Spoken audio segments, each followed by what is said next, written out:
Here we have an HP Spectre laptop that came in for repair. This one is model number 15-B01-2DX. 15-B101-2DX. When plugged in, the laptop won't charge, won't power up. No white light, no orange light. Was previously dropped and suffered physical trauma to the USB-C port. So the laptop was dropped, and anytime we get in a device that was dropped, the first thing that we do is check the charging ports.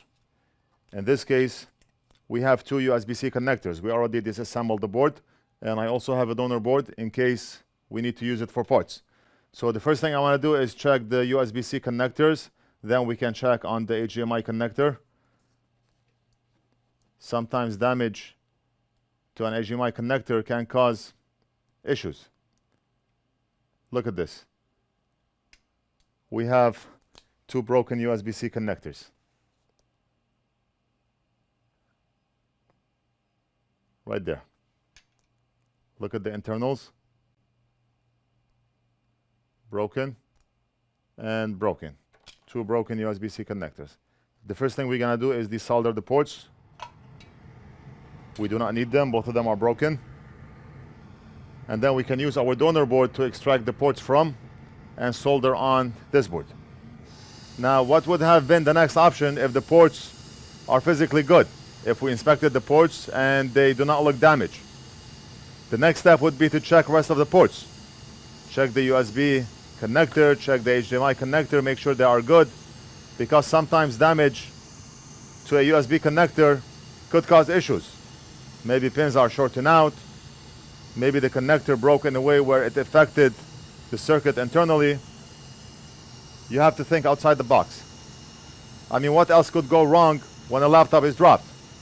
You have the charging connector, you have the screen, you check on the rest of the connectors, the screen LVDS cable, maybe it went loose because of the drop. What else? Those are the first things that you check.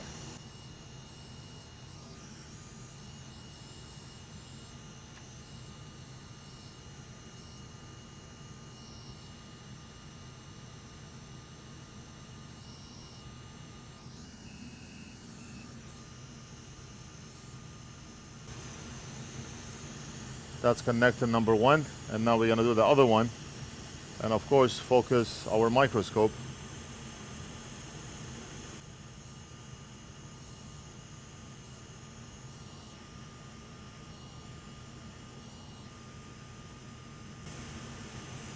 And that's connector number two. We're gonna add flux, clean out the holes, and then we're gonna desolder the connectors from the donor board and solder the connectors back on this board. And after doing so, we're gonna test again and hope for the best.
All right, and now we're gonna grab the donor board and we're gonna desolder the connectors from the donor and then resolder the connectors on the customer's board.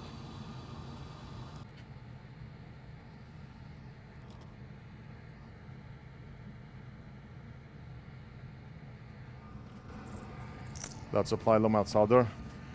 It's gonna lower the melting temperature of solder, and we should be able to easily heat up and remove the connector without causing any damage to the connector.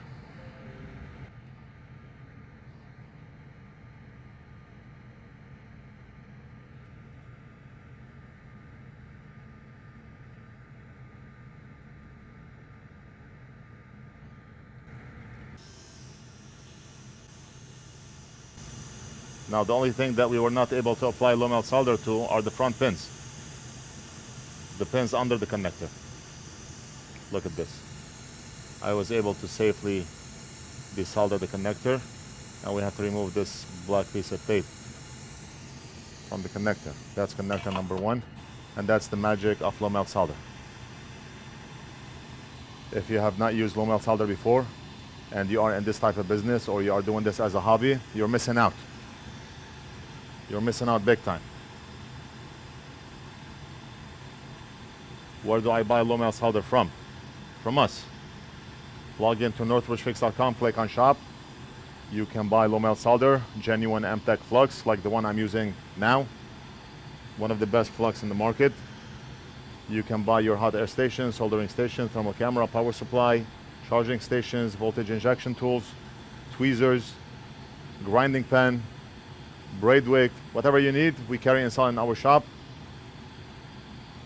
Add to cart, check out, pay, and we almost always ship out same day. We tested all those products, so you can buy with your eyes closed.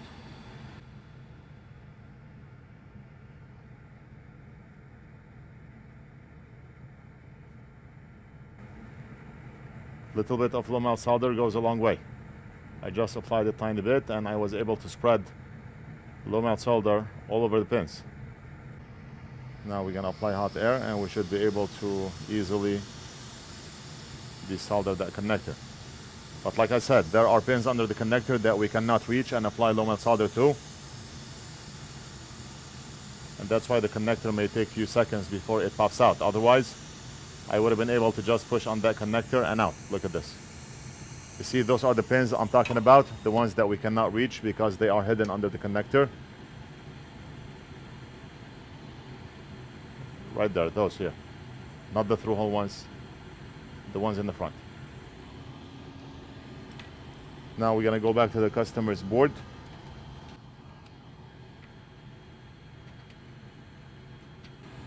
We're gonna have to pre-apply solder on those front pads, the ones that are hidden under the connector. Otherwise, we're not gonna be able to reach them and apply solder. So we have to apply solder now.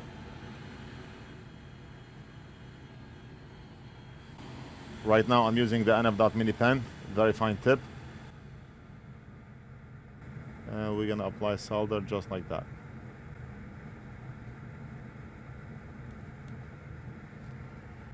Where is our anti-glare light?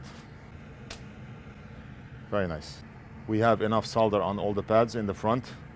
Very nice. All we have to do is use one of the 2 USB-C connectors that we desoldered off the donor board and solder it on the board.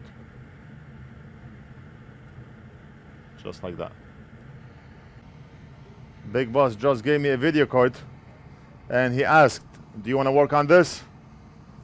And first impression, I told him no thanks. Let's go under the microscope. Look at this. And of course, I'm not gonna work on this because it's gonna turn out to be a waste of time. Layers of the board are damaged because of this fried chip right here. Fried chicken. We have missing components around. I do not know what this is right here. And this board, this is a big hole.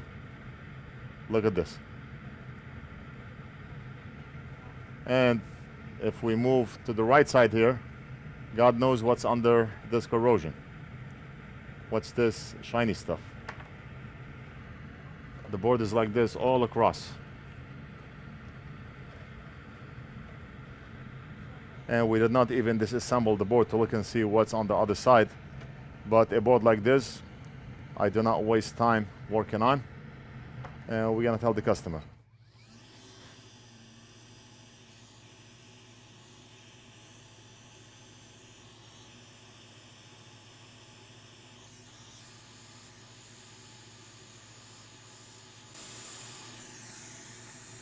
And we're done with this one.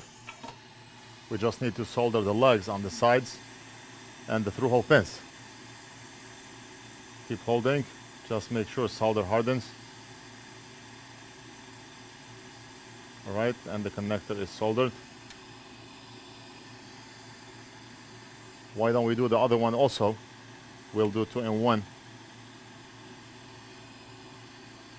And then we'll solder all the pins from the back. We hit two birds. We hit two birds with one stone.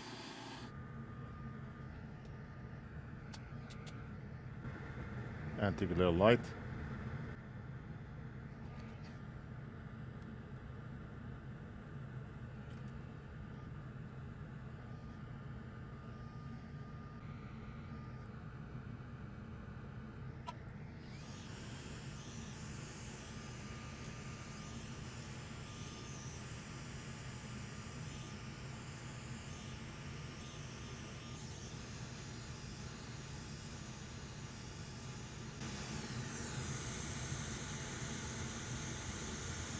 Press and hold, press and hold, press and hold. All right, and the connector is soldered. All we need to do is flip the board and do it from the back.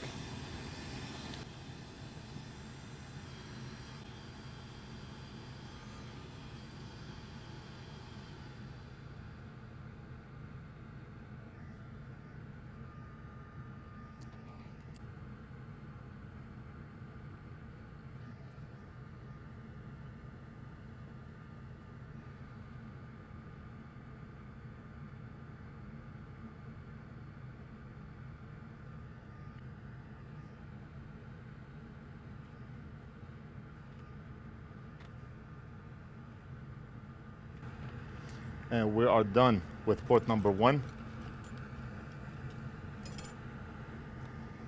Clean up. Very nice. And let's do port number 2.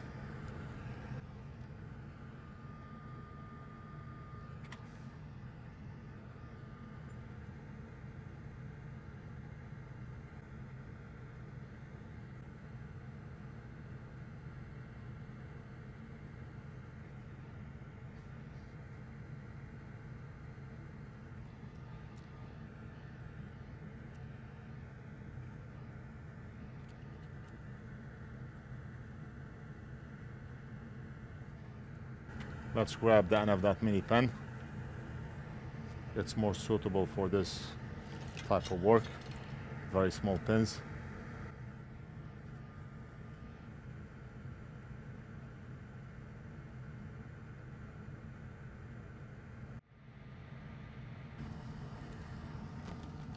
All right, and we are done. I'm gonna hand the board over to Big Boss to reassemble and test.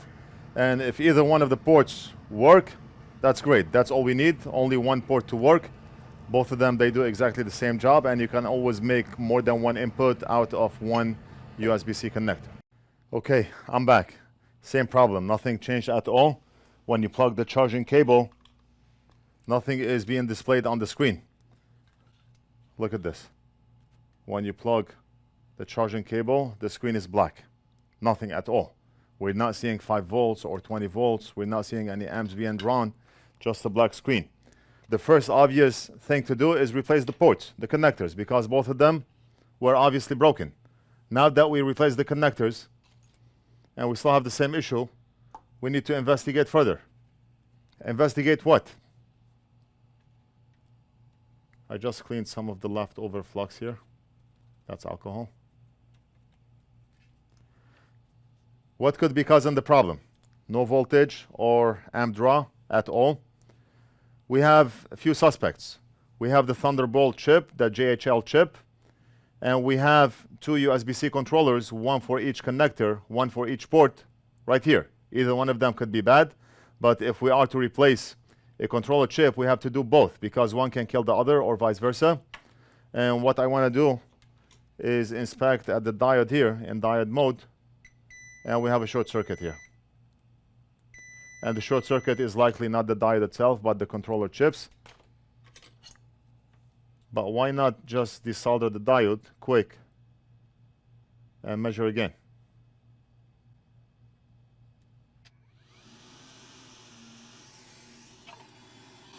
Do we still have a short?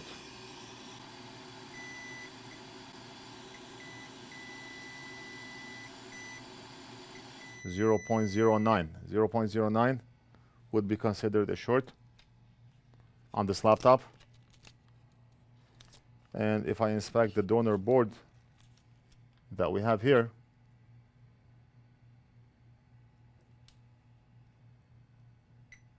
.5 and not 0.09.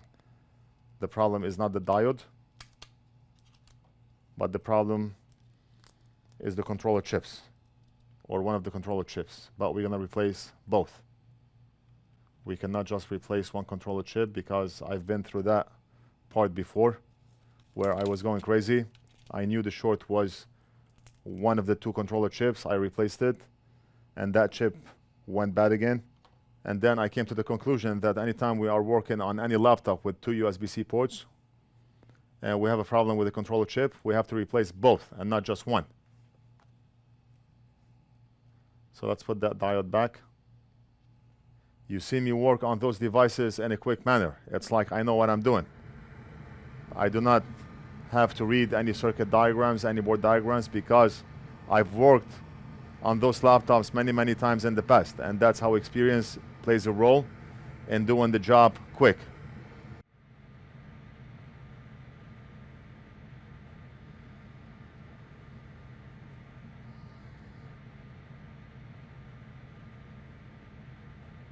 Let's go ahead and desolder the chips, and those are BGA chips. I have a lot of them in stock because we use those chips almost on a weekly basis.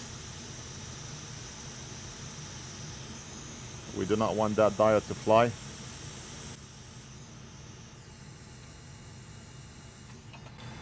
We can adjust it later on. But let's go ahead and clean solder from the pads. We cannot solder an already rebuilt chip onto those pads. We have to clean them first. Otherwise, it's not gonna work. Now, the proper way of doing this would be to apply leaded solder onto the pads and then wick off solder. That's the safer way of doing it. We still have some solder balls, just a tiny bit left on the board. So let's go over this one more time quick. And for the other one, we're gonna use leaded solder, and we'll see the difference. I like those videos to be educational, and I like to try all methods so you can benefit. Even if I'm doing something so simple, you will still benefit from the video one way or another. There's always something to benefit from by watching the videos. Now for the other one, we're gonna apply leaded solder, Amtech Flux, and just like that.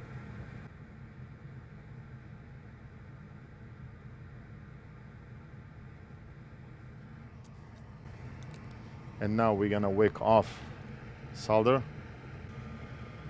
and we're gonna use our anti-glare light. And look at this, look at the difference.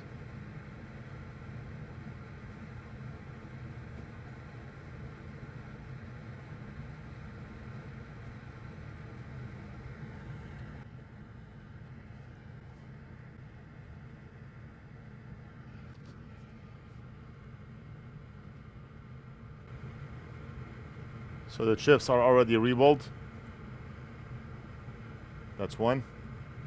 And we're gonna grab one more.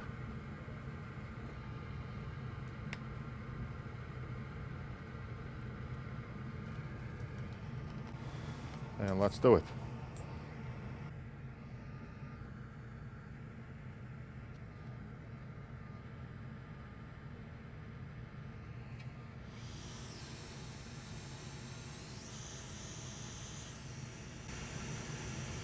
And the chip made a connection. Now we want it to settle down in place, so we're gonna reflow, and we're gonna watch the chip move in place. We're gonna tap it once, and the job is done.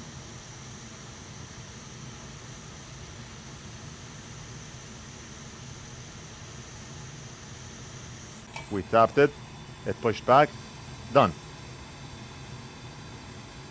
Now we're gonna do the second one. And we have to make sure that pin 1 is on the top left, as I have the board oriented. We can tell by this dot.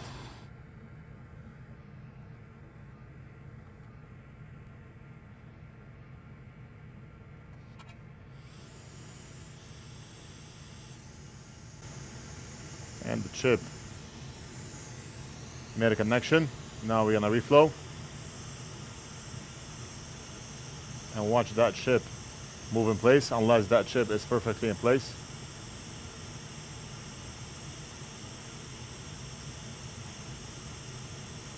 And that chip was perfectly in place. What can I say?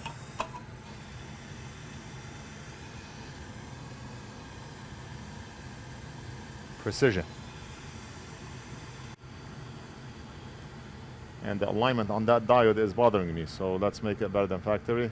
Apply flux here, apply flux here. We're gonna use our hot tweezers along with a regular tweezer.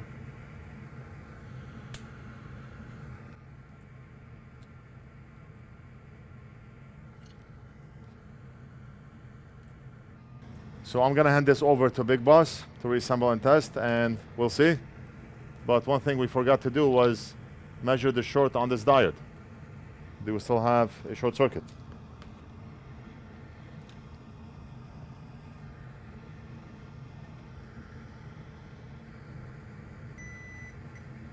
And we do not have a short circuit anymore. We are reading 0.5 voltage drop.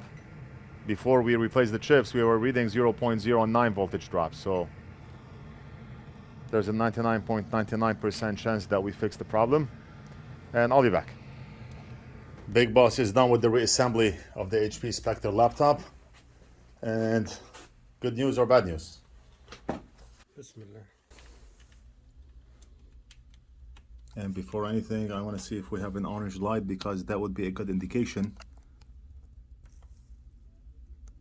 I see an orange light. Yes, yes, yes. I see an orange light. So everything changed now. Before we were not getting an orange light and not even a reading on the meter. But now, did the white light turn on the side? Is there a white light on the side? Oh, right there, right there, right there. Wow, laptop is working. The laptop is working. All that hard work did not go for nothing. The fans are spinning, and we're back in business. Wow, amazing. Thank you, Big Boss, the boss of all bosses. We're gonna end the video right here, invoice and mail it back to the customer. I hope you enjoyed the video. Let me know what you think, leave it down in the comments. Don't forget to like and subscribe, and we'll do something else in the next video.